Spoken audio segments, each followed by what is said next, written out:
balance of power in government is this. It's a genius idea from our founders. And what it says is this. We can't trust any one person with power because remember, what was the experience of the founders?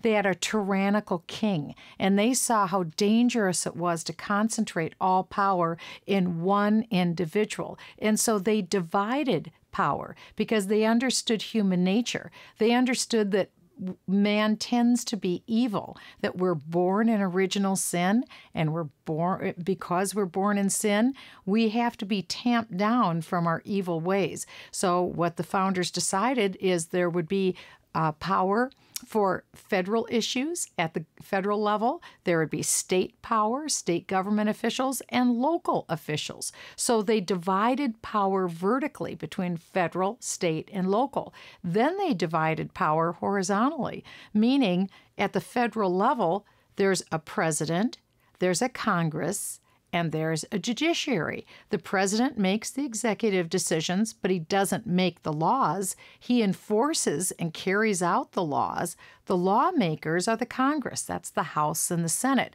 So even though there's a Congress, their power is divided between the Senate, which was meant to uphold and look after state interests, and the House, which was meant to look after local, smaller issues in a local district. Then there was the judiciary. The Congress makes laws, and then those laws are applied in the court system. So power was divided both from federal, local, and state, and then also from the federal government president to the Congress to the judiciary. And the same happens at the local level too.